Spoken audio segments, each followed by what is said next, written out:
महाराष्ट्र महाराष्ट्राचा इतिहास काय व महाराष्ट्र या राज्याचे नाव महाराष्ट्र का पडले गेले तर हे पुढीलप्रमाणे आहे. महाराष्ट्रातील नद्या, पर्वत आणि इतर स्थळांचा प्राचीन ग्रंथालयामध्ये उल्लेख आढळतो.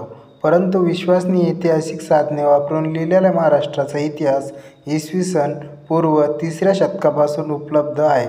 राजकीय कालखंडानुसार महाराष्ट्राच्या प्रत्येक विभागाचा इतिहास वेगळा असला तरी सांस्कृतिक व सामाजिक इतिहास बराचसा समान आहे. जनपद, मगध, मौर्य, सातवाहन, वाकाटक, चालुक्य, राजपूत, देवगिरीचे यादव, अल्लाउद्दीन खिलजी, मोहम्मद बिन तुघलक, पोर्तुगीज, विजापूरचे मोगल, छत्रपती शिवाजी महाराज व त्यांचे सौराष्ट्र धोरण, हैदराबादचा निजाम, इंग्लिश लोक इत्यादी राज्यकर्त्यांनी महाराष्ट्राचे विविध भाग वेगवेगळ्या कालखंडात व्यापले होते. प्राचीन काळ. नावाचा उगम कसा झाला महाराष्ट्राचा?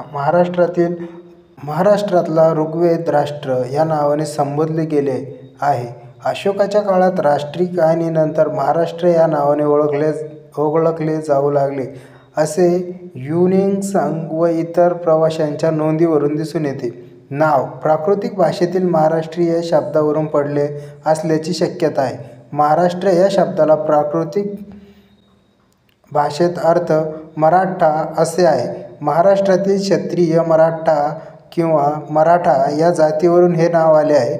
मराठींनी आणि मराठिक शब्द प्रयोग नाणे, घाट, शिलालेखात झालेला आहे. मराठ हे नाव राज्यासाठी वापरले आहे. त्यांची फोड मराठ, महा प्लस रठ्ठ, मोठे राष्ट्र म्हणून मराठा वांशिक समुदाय हेच महाराष्ट्राचे मूळ रहिवासी आहे.